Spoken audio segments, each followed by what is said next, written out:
Okay, ladies and gentlemen, I wanted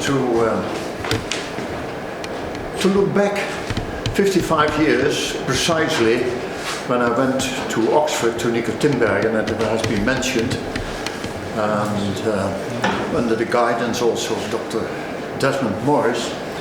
I was extremely inspired by Tinbergen's work on animal behavior, but he worked on fish, on birds and things like that, but I was interested in primates.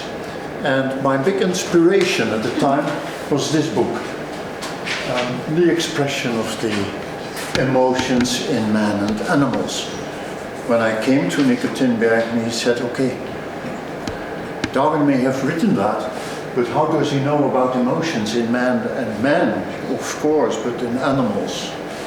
And he said, okay, we'll see what it gets you. You could work on, let's say, communicative behavior. And that's what I started doing. I worked on facial expressions. And this is a picture taken from Darwin's very famous book, The Expression of the Emotions in Man and Animals. You know that Darwin wrote 3 books. He wrote a lot of things, but his 3 main works are, of course, what was it? On evolution, the first book, then The Descent of Man, and then his 3rd book was the Expression of the Emotion in Man and Animals. And that was for him, it was a very important book, because he was convinced that not only evolution concerned the physical structures of animals, plants and living organisms, but also the mental faculties and the neural structures underlying these, although he didn't know anything about that at the time. But he was convinced that also the mind was a product of evolution. And that was a thought that was, well, quite shocking at the time. Darwin thought, what do I look at? And what are the expressions of the mind? And he thought of the emotions. Because in a sense he thought, that's what the soul of the individual is. It's in the emotions. And we may perhaps in the discussion continue that discussion when we think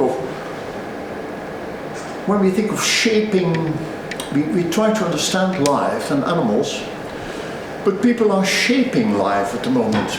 If you look into the literature, you see that people are trying to find out, scientists, what is it that is essential for life? Can we construct that? Can we construct the mind also?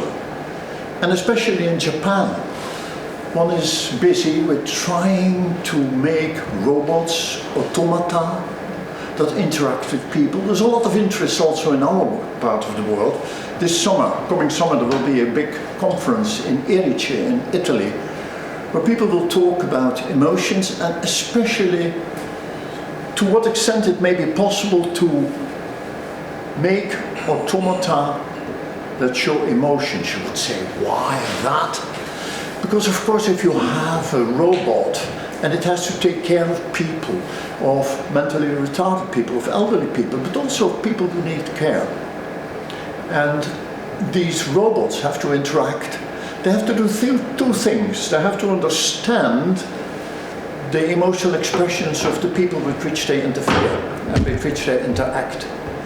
At the same time, they have to create the illusion towards the patient, the elderly, the people they take care of, to create the illusion that there is an organism, so to speak, that takes care of them and that understands them.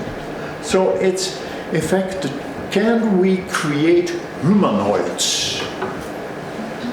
What is the essence of a humanoid?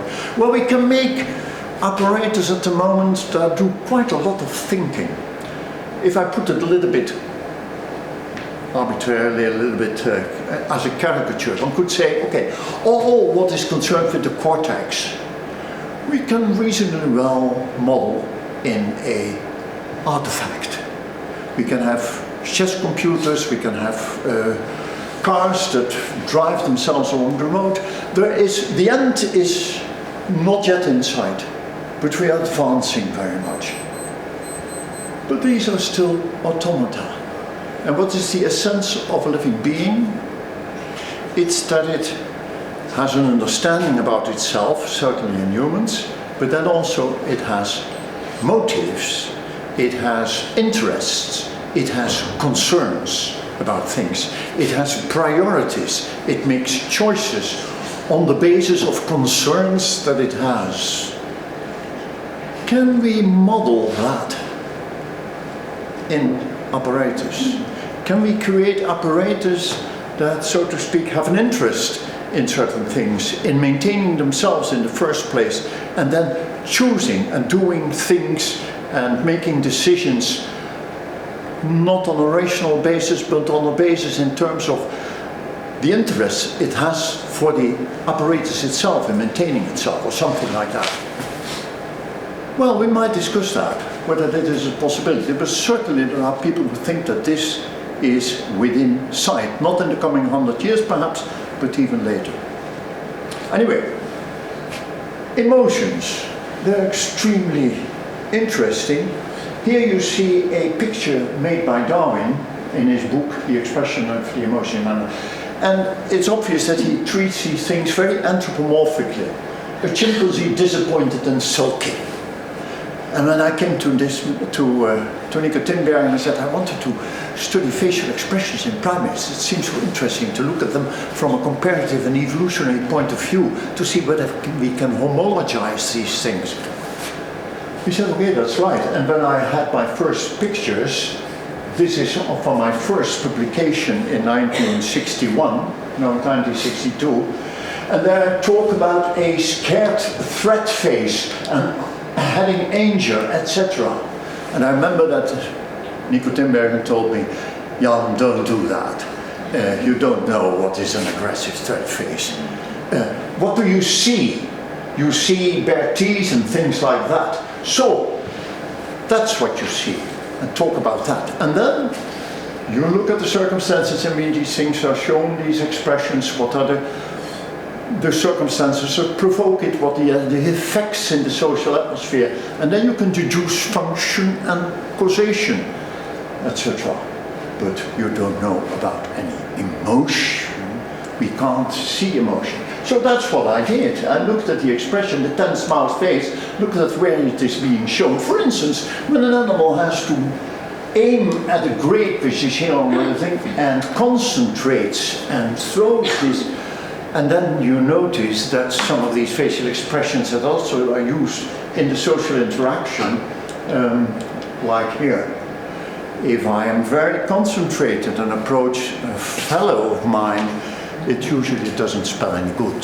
So the origin of the facial expressions was a thing that interested me tremendously, and I tried to approach that as objectively as possible and refrain from any comments in terms of emotions and so.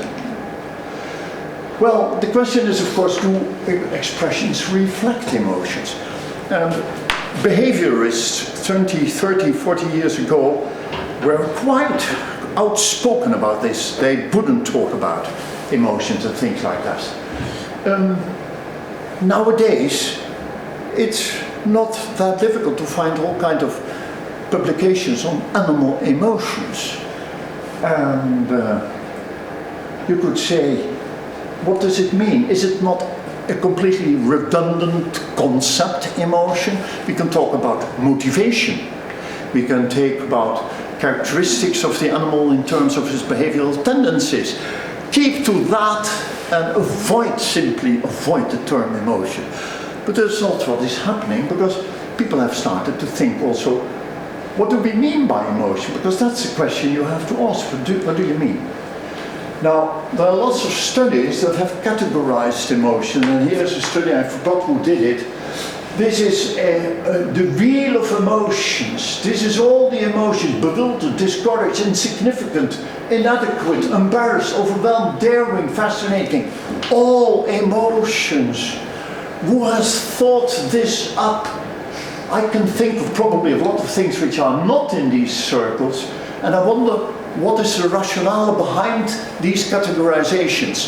Now, in many of these psychological studies, the rationale behind it is simply that you ask people to name all the emotions they come on, and that come to mind, and you're going to arrange them in circles, such as this one, peaceful versus joyful, scared versus, I can't even read that. Okay, there are many scientists who are not completely satisfied with that kind of approach. There's a more objective one to look at it. First of all, you have to be sure, what do you mean by emotion? If you look at our own species, we know that emotion is not the same as a feeling or a mood. These are things that are there. I can have a feeling about things, but an emotion is an immediate positioning with regard to something in the environment, something that occurs. It has a cognitive aspect in terms of knowing what it is, but then also the valuation in terms, what does it mean to me? What is the importance of it for me? And what we also know, that is a lot of physiological processes go hand in hand with it, accompany our subjective experience of an emotion and behavior. But this is the thing that is reported in all these studies. Of course, if you look at animals and you think of animals, there is no way of getting access to the subjective experience. So keep to motivations, keep to feelings, keep to moods. Well, at the moment there are a number of authors, and I take here Plutchik, who has tried to approach it from a more biological and comparative point of view. And he has come up, I'm not going to talk about how he did, but with a number of main categories of emotion that we can distinguish in human beings: anger, fear, sadness, joy, disgust, surprise, curiosity, and acceptance. Okay, they're all arranged as opposites: anger versus fear, joy versus sadness. Disgust is a little bit of an odd one, but it is also content. And a number of people have come up with some of these main categories. One of the most famous researchers in this respect is Ekman. He has looked at facial expressions. And then I felt a little bit at home, because I looked at facial expressions as well. And he came up with a couple of categories: anger, fear, sadness, joy, disgust, and surprise, as the main basic emotions, he thought, that are discretely distinguishable from one another, although there is lots of overlap in it. And of course, my promoter at the time was Nico Freida, who also came up with about 6 emotions. And Freida gave it a more empirical basis, in that he said it has to do with our appreciation. Of course, if you look at humans, events are appreciated as beneficial or harmful in terms of the needs and the concerns of the individual. And that leads to specific action readiness. Because that's an essential thing of emotion. It's an immediate, it's a response. Freida tried to categorize it. He came up with the same 5-6 emotions on the basis of facial expressions that could be identified, that are different, and that can be identified in this way. I think an ethologist and an evolutionary ethologist looks at it also in this way, in a sense, because he regards it as, he looks at action readinesses, at behavioral aspects of what he sees, the behaviors. But if he looks at expression movements, as Freida did, we also, as biologists, wonder about why would we express it? Because we realize that many of these expressions are ritualized. In animals also, they have evolved as communicative signals. That is what they are. And so I went about categorizing primate, non-human primate facial expression. In this case, it's a repertoire for a macaque type of monkey. And by simply describing them, you can number quite a few of these, and they correspond quite nicely with some of the expressions that people like Freida have been studying, and Paul Ekman have been studying for the human species. And the question is then, in humans, these are these are labeled also in terms of their objective form, but also as an emotion, as an emotion. If I do that, I could in a way say, okay, here we have facial expressions which have to do with attack or with threat. Okay, what could that call that anger? And there are others which have to do with flight, with withdrawal and things like that. We could call that fear. Okay, we have others which are with attention and concentration. There are those which have to do with desire and affection, making contact. One can also all describe these facial expressions in terms of the action tendencies that they represent, which is attack, flight, making social contact, or indeed also help, need, sadness, the pout face in many primates, which is helplessness, please help me. It's an infantile signal that is given, and the mother usually reacts very strongly to it. And then there's another one which could be likened with joy and pleasure, the relaxed open mouth face. I'll take the latter one as an example. Note, by the way, that one of these labels of emotion I couldn't fit in with any of the primate facial expressions, at least not in a ritualized sense that is used in communication, and that's the one of disgust.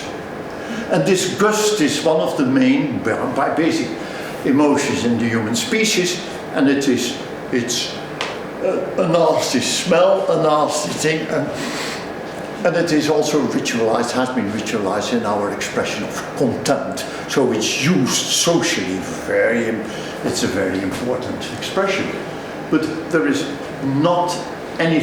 nothing in the non-human primate repertoire that I have identified as a possible homologue. I will go now to one of these facial expressions, facial categories, and that's what I call the relaxed open mouth face. Just to see how it fits into, if you compare it with our human categories of emotion, as that have been studied by Ekman and Friesen and Freida, what it is. Well, the relaxed open mouth face is shown during social play, and social play in primates, as in many other animals, is a kind of fake wrestling, fake fighting. We call it gno-wrestling. In het Nederlands zou ik zeggen stoeien, ravotten, met elkaar bezig zijn. And it's characterized by this gnawing one another, and that particular facial expression has been isolated from this context and can be given from a distance to another one as a play invitation. Here you see social fighting in foxes, and again you see this open mouth play face, as I call it, relaxed open mouth face. The eyes are relaxed, the whole of the body is relaxed, there is no tension in it. In that aspect, it's completely different from the threat faces, the tense open mouth face, the staring open mouth face, and things like that. Here you see it, and these animals, known for their poorness of facial expressions and expressive behaviors, bears play, and they have the same play face. Different from this. Certainly not. Here there is tension, everything else. This is serious behavior. Look, by the way, at the hands. They are telling very much. This is the fearful man. And it is universal. Ekman has done comparative anthropological studies to show that. Here it is, relaxed open mouth face. And this facial expression is also accompanied by particular sounds. And these sounds, I will first show you the sounds. There's a breathing pattern in a chimpanzee, when they play, and especially when they are being played with, they react in a kind of staccato breathing that sounds like this. It is an interrupted exhalation, inspiration, exhalation, inspiration. It's different from our laughter, but resembles it. Our laughter is a series of inhibited expirations. You say, ha, ha, ha, ha, ha, ha. Stick, and then an inspiration howl, and then you give your next salvo. My interpretation of that it is a ritualized ambivalence of tense inhalation and relaxing expiration. If you play, and if you play with a chimpanzee or any monkey, you know that the fun of playing, and I use this word already, the fun of playing is in providing something unexpected, which is expected, because otherwise you wouldn't play. It's the expected unexpected. If you make a tickling machine, you can simulate tickling. Tickling normally is a very efficient stimulus to provoke this play phase and this reaction to the play phase, the appreciation of play in an animal. But if you do that quite, let's say, in a way that there is no change, no unexpected variation in it, it's no fun, and the animals don't laugh anymore, because it will be obvious to you that that is what I regarded as the equivalent of laughter. And I believe it is something that is comparable to the type of ritualized ambivalence that Tinbergen originally described, where you see the exaggeration, the stylization, and that we find also in laughter. Here we see the sound spectrogram of laughter of humans, which is expiration, expiration, expiration, expiration, and here the inspiration hole, so that's ha ha ha ha ha ha. Here you see it in a chimpanzee, and that is ha ha ha ha, inspiration, expiration, inspiration, expiration, inspiration.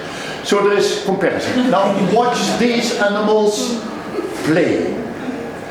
And I want to draw your attention to what's happening here.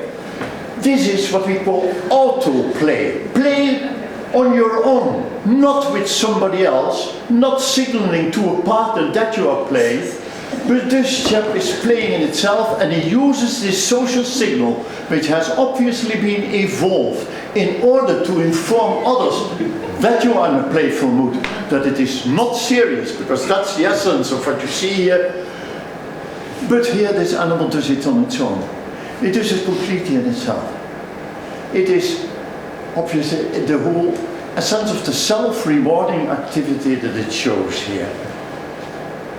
And you can't escape the impression that here there must be a certain subjective experience. We don't know precisely what it is, but that it must be some analogous thing to our behavior. Here we see other things that show how this behavior has been emancipated, and it is fun. It has become the expression of fun. This is a chimpanzee that plays a game with itself, blindman buffs, it takes a risk, it walks across a beam with its head covered and enjoyed it.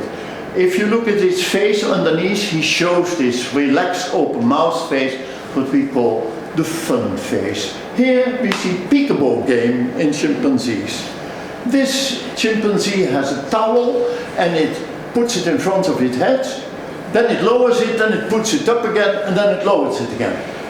And this chap thinks it is absolute fun. And this one is a little bit amazed. But here it becomes, these are expressions that have evolved as social signals to inform others of your playful intention. It's not serious which you're going to hit the other one, but it is for fun itself. And that is the function that we see in the relaxed open mouth face. It establishes a playful relation with the partner. It's laughing at a partner. It is relational. It establishes a playful, tensionless relationship between the two playmates. In humans, we see that the laugh emancipates and becomes much more. In addition to what we see already with chimpanzees, that it becomes a general expression of pleasure, of that animals enjoy situation in which they occur. In humans, we see also the occurrence of a different type of laugh, which I call the comment laugh. And that is when two of us stand here and we do not laugh at each other because we are going to make jokes on one another, but instead we laugh about him over there. Look at that. Isn't that funny? So it becomes a comment on situations that we observe. We laugh about things, laugh about something, declare it funny. We laugh with a partner, together. And then it becomes referential. It's a comment on things, whether they are serious, to be taken serious or not, whether it's funny or not funny. And there it begins to look this expression to take on a characteristic which is a characteristic for our human language. Now, you know all about these studies. We know that chimpanzees can learn quite a number of symbols, up to hundreds. It is a question of debate, but I don't think it's very strong. Whether there is any syntax, no, I don't think there is. But they can do that. It's obviously the emancipation of this referential system that has made humans almost unique, I would say. But this is not only this thing that happens. This is all, if you like, and I'm simplifying a little bit, this is matter of the cortex, if you want. The essential thing in animals and beings that interact with another, that is in the brainstem, that's down low, and that is choices, norms, interests, concerns, and that is what motivates behavior. And in this respect, you see that chimpanzees are a little bit in our way. They can point. This chimpanzee has learned to point at something, and he can emphasize the point. You see, there is where you have to look. Somebody else, what's his name, Tomasello, has pointed out that there is an essential difference between the pointing and the language used, the use of symbols in chimpanzees and in humans. And when I say there's an essential difference, I know that all these things are gradual, but there is a strong difference, let's put it that way. And that is that in chimpanzees, the communication is instrumental, is about what I want, what I ask, what I want you to do. It's imperative and requiring.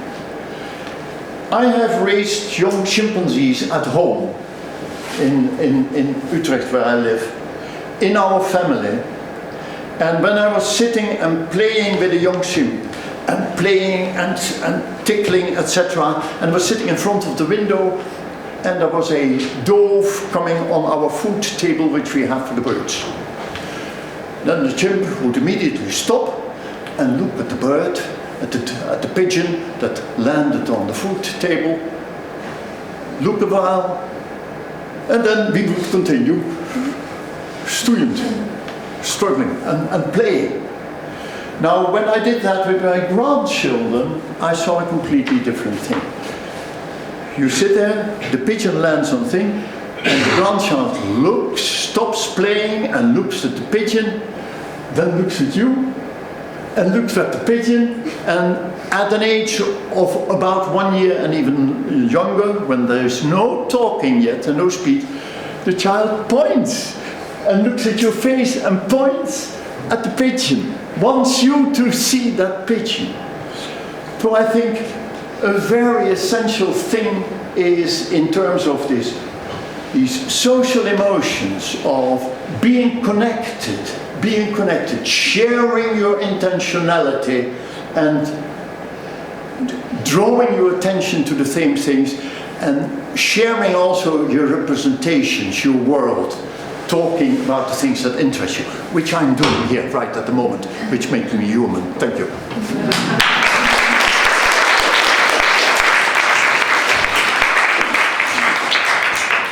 Thank you very much for your wonderful presentation.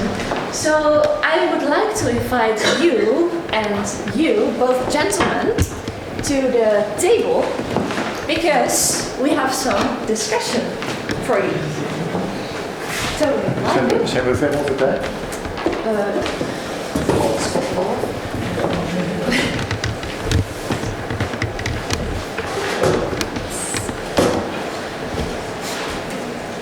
So some of those people in the audience sent me questions and pieces, and I printed them out, and you two are going to talk about this. So I have a coin flip, or coin here. I'm going to flip it. If it gives the number, Professor Matsuzawa is going to start. If not, Professor Jan van Hoofd is going to start. So we start with Professor Matsuzawa. So Professor Matsuzawa can take 2 cards, and we'll read them out.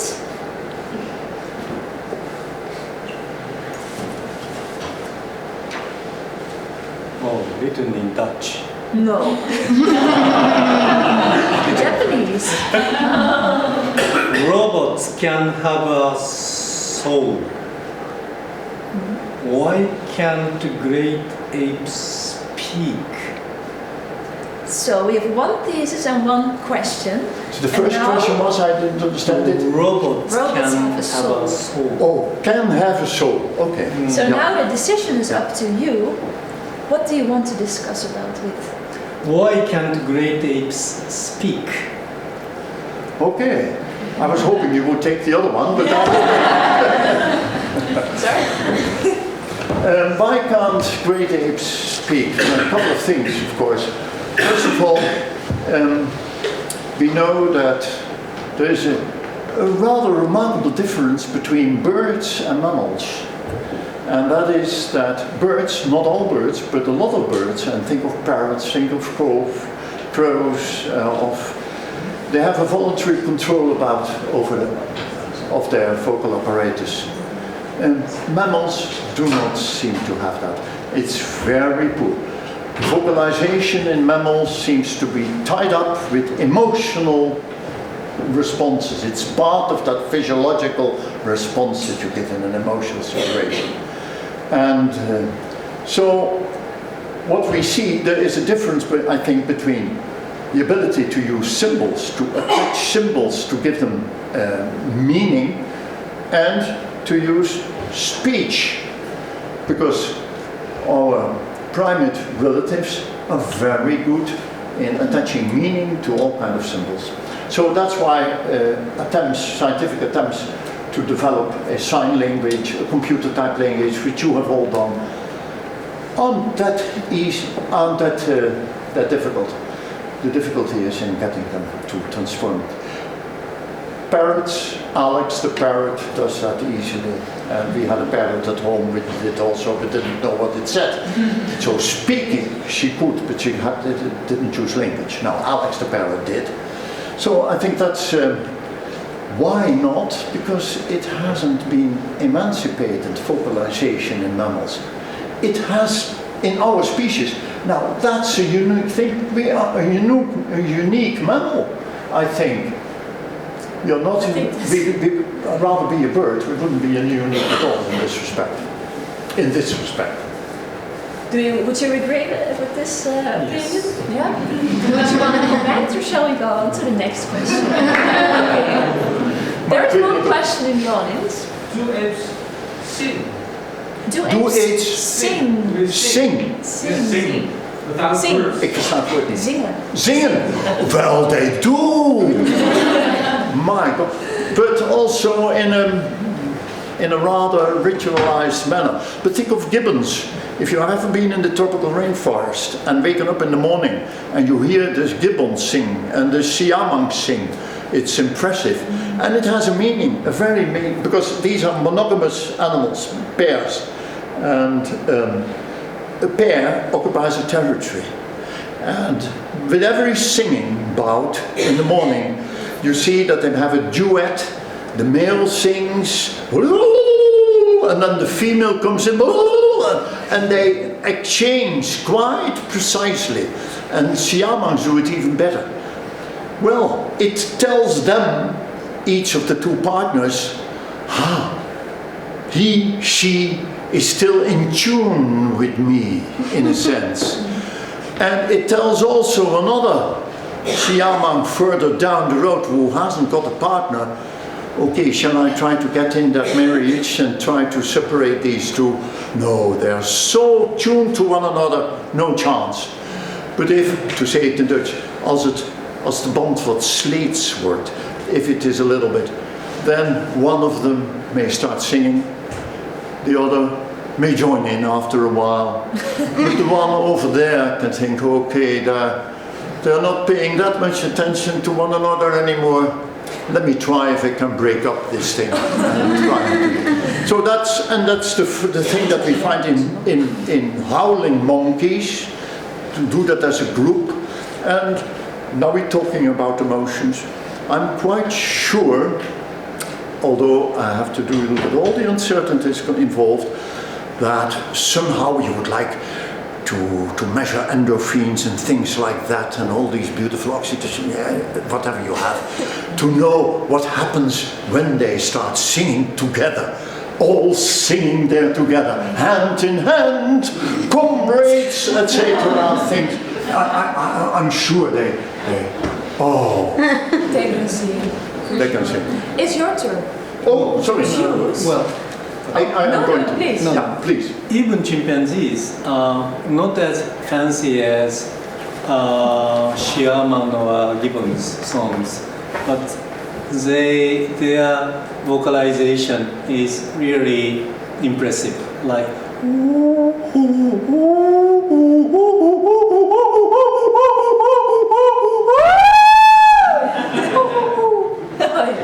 it's a long distance call. So 1 kilometer away, you can convey the information, I'm here. And so hear the voice, the chimpanzee reply the same panthood.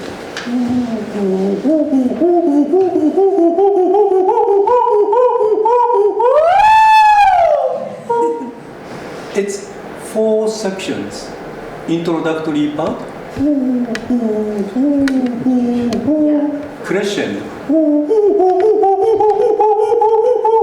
climax, and coda.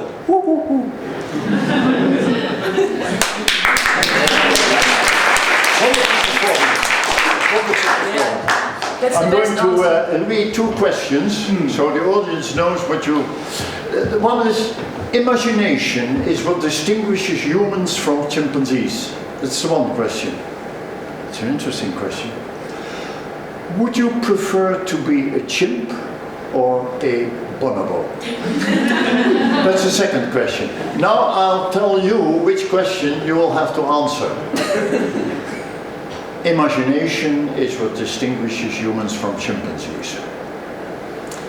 Yes, I believe so. The simplest answer, what is uniquely human? The simplest answer for me is imagination. Imagination. Imagination.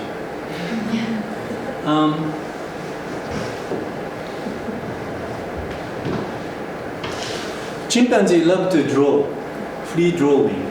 Suppose that you give a white paper, chimpanzee love to draw. But even if you show the red apple, chimpanzee do not pick up red marker, or chimpanzee do not draw circle. So chimpanzee drawing, but not concrete things. But in the case of humans, we draw, or even more. Suppose that there is just a circle. If you show the circle, a blank circle, not solid circle, we can see the circle as a face contour. Then we can imagine the eyes in the blank space. We can imagine nose and mouth in the blank space. And actually, if you draw circle and ear, now it reminds us of face. Human children love to draw the eyes into the blank space, nose and mouth, and it never happened in chimpanzee. Chimpanzee pay attention to what's there, what is present. Chimpanzee is so good at see what is present, but chimpanzee is not good at think about what is missing, what is absent. So please remind of you the memory test. It's amazing, extraordinary capability. But actually, the numerals were there in front of you. So chimpanzees are very good at looking at what is present. But we humans cannot see the details at present, but we can think about something missing, absent. We can think about the future. We can look back the past. Chimpanzees are living in the world here and now, but we can think about, imagine something not available at the moment. May I try to respond to that? Because I wonder if, of course, we have imagination and we have our mental representation of the world. We can think in abstract symbols. Stephen Hawking can even think of how the universe is constructed and all that. On the other hand, you might wonder whether that is not so much a matter of an absolute difference, but rather one of degree. I would say when chimpanzees, for instance, what Karin Janmaat found and other, that they plan ahead. In other words, that they have somehow a mental representation of the situation they are going to encounter and take that into account in designing the behavior that they're going to do. It is not the kind of imagination that we have, that we can think ahead tremendous. But I would say, in a sense, it is there. And if you think of latent learning, for instance, Tolman's experiments, where he... No one knows. Yeah, no, okay. So, in other words, I would tend to question. Food for thought. Yeah, okay. Well, I don't like to catch the straight ball. I want to say a different thing from your point. So, Jan pointed out imagination, somehow different, but how about planning the future? And as I have told you, imagination, it involves the looking back the past and thinking about the future. So imagination already contains the matter of planning the future. But imagination, what we did not yet mention is imagination. I can imagine how Jan thinks, how Jan feels. So imagination in the social context, that may be important too. So why imagination is so important for humans? Maybe two things. One is to understand others' mind, theory of mind, understanding others' mind, to help. Once I recognize that Jan's in trouble, I really want to help you, to give a hand. That is one thing. And the second thing is, suppose that this is mine, I'm very happy to share the food. So sharing, like mother giving the milk. So mammalian roots. So giving things, that is really important character, and that is developed in humans. So thinking of you, then giving a hand, thinking of you, then sharing the food, sharing the experience, sharing knowledge. And so this is an ideal case of sharing. I would like to continue this, but we have to go to the next question. For hours, but we've But, more yeah. questions. So, This one? yeah, 2 please. Yeah, exactly.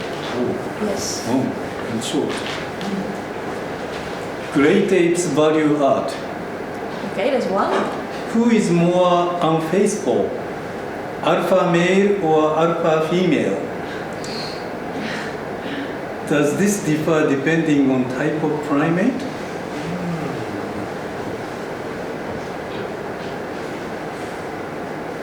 Who is more unfaithful? Alpha male or alpha female? Does this differ depending on type of primate? Okay. When do you come back to the Netherlands? Because we would plan a day for this subject. Because first of all, the question is, which animal, which primate do you think of? Do you think of a marmoset? Or do you think of a bonobo? Do you think of a polygynous chimpanzee? Do you think of a... Chimpanzee and a bonobo. No, who said... Primate. What primate? What primate? It was in general. Because you think of for instance, Hamadryas baboon, which live in a system where the male is trying to control access to a number of females. The male there is a despotic male. It's a completely different situation from the bonobo. Marmosets, of course, they share parental care. They are monogamous. So I would say it depends really on the species which you are looking at. And it depends on the reproductive strategies that these species follow. In some species, the males are going for fertilizations, and in other words, and the females couldn't give a damn whether the male does, because as long as she is fertilized by a male in a despotic system that is the winner in the despotic competition, she can be assured that probably her sons will also carry the same characteristic. So she doesn't mind, unless there is parental care and parental investment of that male in the offspring of the female, then the female should be very much concerned about whether the male has an interest in other females. So I think it's a beautiful question, but too complex to answer with a simple, depends on things, social ecology, social relationships, all that. Let's move on to the next question. Oh. You can again choose one. Oh, moet ik erin? Ja. Ja, oké. Oh, this I have noted. I can make a better panthood than Van Hoof. You have heard that, but I have not shown mine yet. And the other is research by Danielle Lai shows that computers make better hiring decisions than managers when filling simpler jobs. Man versus machine, which makes better hires? I want to put that question to you. Really? Did you I get the thought you question? wanted to show your panthood skills. Oh, I can't beat you. No, I don't think so. No, I can't.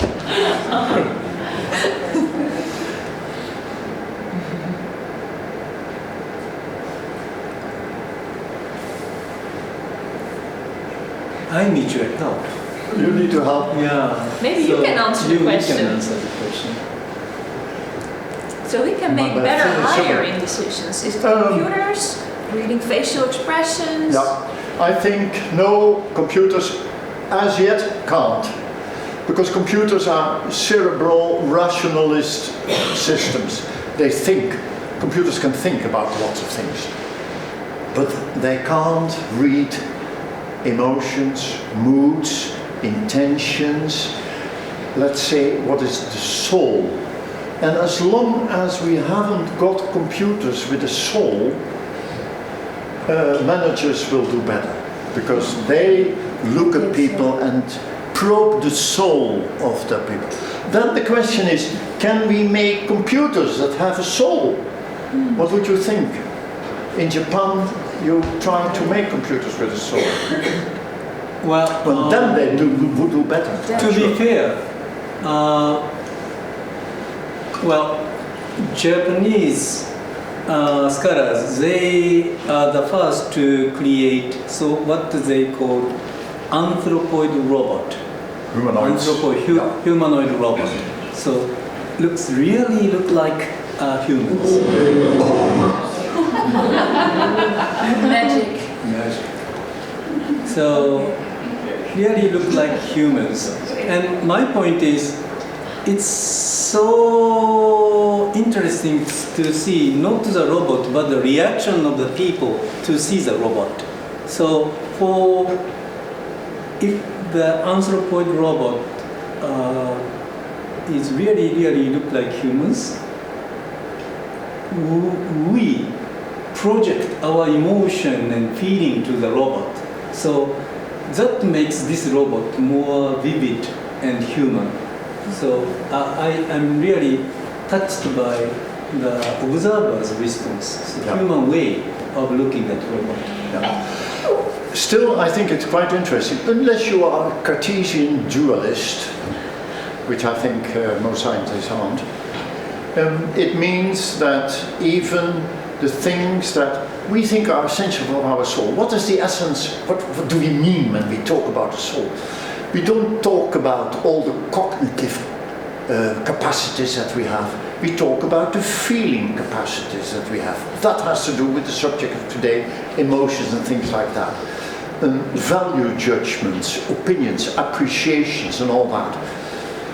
When we could, in principle, implant machines that judge the world and have an interest themselves in things like that, so when we equip them with emotional characteristics, I'm not saying it couldn't be done. I think in principle, why couldn't it be done? I don't think we certainly are not going to witness this, and all these chaps that are sitting here are not going to witness this. But from a purely philosophical point of view, if you are a Spinoza man, or if you are not a Cartesian, you would have to agree that it should not be in principle impossible, I think. I don't know what the audience thinks of that. Are there any comments on that? No? Let's move on to the next one.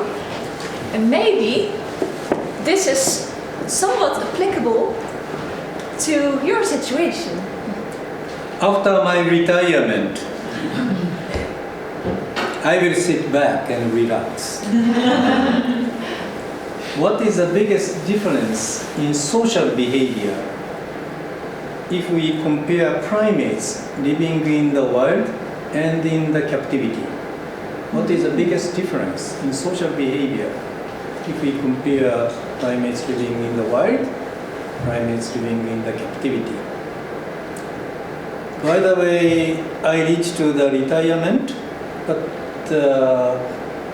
the university gave a special position, so time to become distinguished professor, continue the research. So, no retirement. So no relax. So the question to Jan is, what is the biggest difference in social behavior if you compare primates in wild, primates in captivity? It's a question we have always been dealing with, and it's so often asked because you know chimpanzees, you have a chimpanzee colony. We have a chimpanzee colony in Arnhem. It was the first in Europe to have a naturally sized group of adult chimpanzees together. And we have always been asked, can you study the social behavior of these animals when they're living in captivity? Now, I'm convinced that in a sense, the social behaviors that we see are the same. There are different display rules, so to speak. And for instance, one thing which we have been confronted with in the beginning of our colony is that there were a couple of males, there was a couple of females. They formed a homogeneous group, but then the males had to be removed because they were of a subspecies that wasn't wanted because of the stud keeper didn't want that subspecies in the colony. So 3 new males were introduced into the colony. Now you know the chimpanzees are macho type of creatures, quite unlike bonobos, which are. And there is a hierarchy, a male hierarchy. There's a male fraternity, but within that male fraternity there's a hierarchy. And they are bluff and impulsive and all these behaviors which you have done so nicely. Now, that is, of course, what you expect if you have a captive situation. 3 new males were introduced into that colony. What happened? There was a coalition of females, because these 3 males didn't know one another beforehand. They hadn't formed a coalition. The female coalition beat them up completely. And they simply couldn't. So, a zoo wants to show natural social behavior. So we said, we have a crazy lot of chimps with a female dominance hierarchy. A alpha female on top, mama, she's 59 at the moment. And this is not what we want. So what did we do? We took the 3 males, put them into the central hall, and let all these rebellious females, one by one, being confronted with the 3 males. And then the thing was solved. No problem. So, what is the biggest difference in social behavior from primates living in the wild and in captivity? The biggest difference, it's not a big difference, but there is a difference in circumstances that can shape things, and then they are different. But you can easily manipulate things that they are behaving as if they were in the wild. But then, of course, who tells us that we won't see a group in the wild where a female takes the alpha role? I think it's quite unlikely, but why would it be impossible? A transgender. A transgender. Yeah. Well, the question is about social behavior, like greeting or grooming, fighting. But in general, what I feel the difference between captive chimpanzee and wild chimpanzee, 2 major differences. Wild chimpanzee has 2 kinds of freedom that is not available in captive chimpanzee. One is freedom to move. Mm-hmm.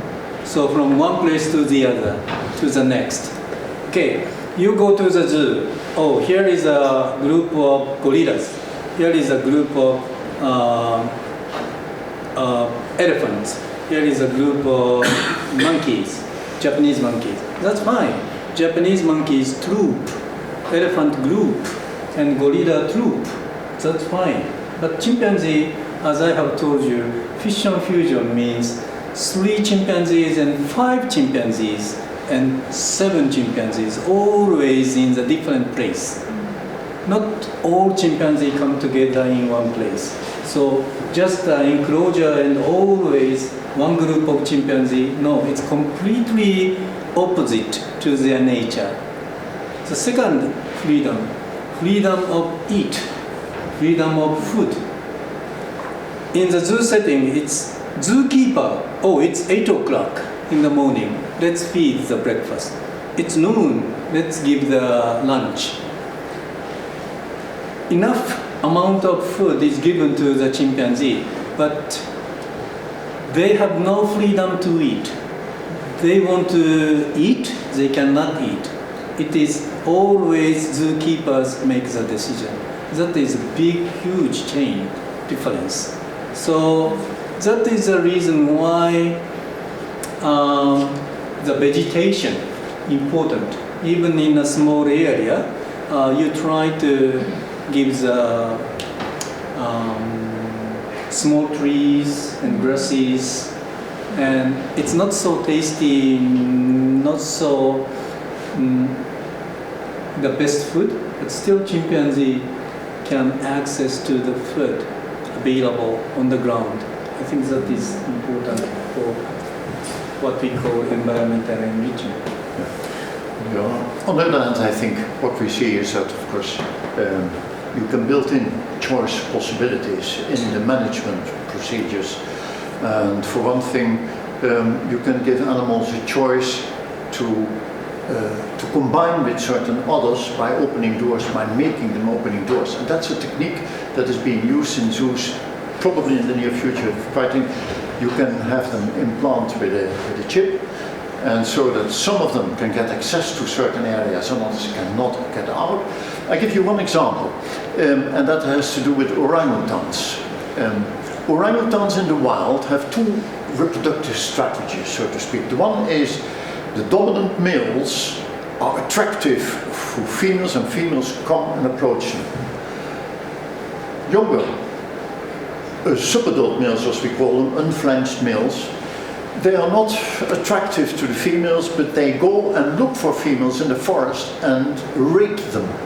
And that has been described by John McKinnon. Now in zoos, Terry Maple in Atlanta has studied this. In zoos you see occasionally that males rape the females. However, Terry Maple has designed a cage in which the female has the choice to go to the male whenever she wants, and the male can't go into the area where the female is. The behavior of the male changes dramatically. He doesn't rape his females anymore. He wants now to attract them. He becomes increasingly kind. In other words, you can engineer all these options and choices. And I think that's a big challenge for zoos to make, not to make the captivity like the wild, but to create alternative options for animals that give them the opportunity to make these choices. I think there's a lot to be gained there. Yeah. I think also, and I think we have so many more questions that we would love to talk about, but we are running, unfortunately, out of time. So I would like to suggest to, if for those who want to continue the discussion in Bar Barrera, and for those who have to go, they are welcome to go. But before leaving, there was actually a reason why I put this question here. After my retirement, I will sit back and relax. We now know that this will not be the case. Actually, I would not have expected that at all. But we have a little present for you. Wow.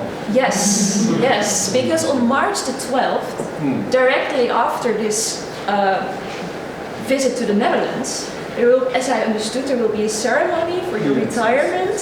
So with the audience, we also have some little presents for you.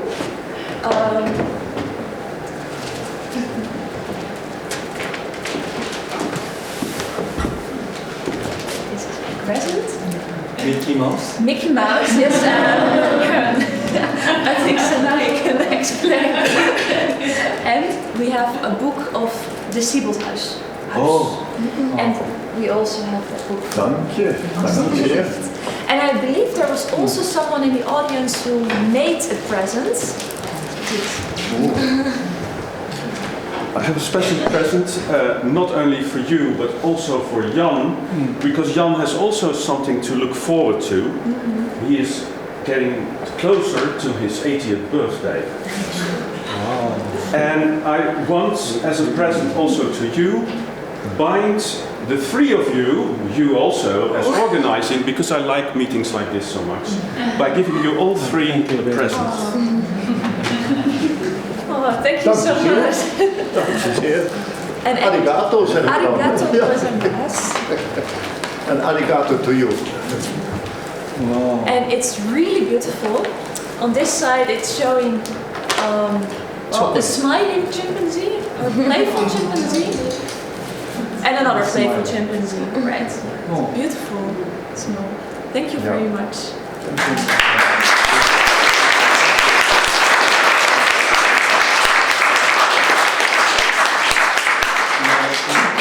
Yeah, sure. Yeah.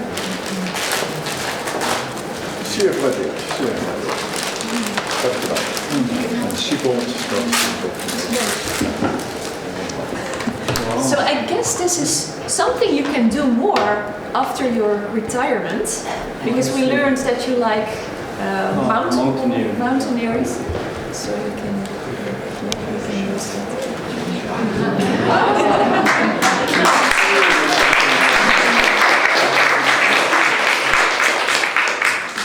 So for those of you who know where Barbarera is, go there. For those who don't, wait for me and I will clean up and we will leave in 5 minutes.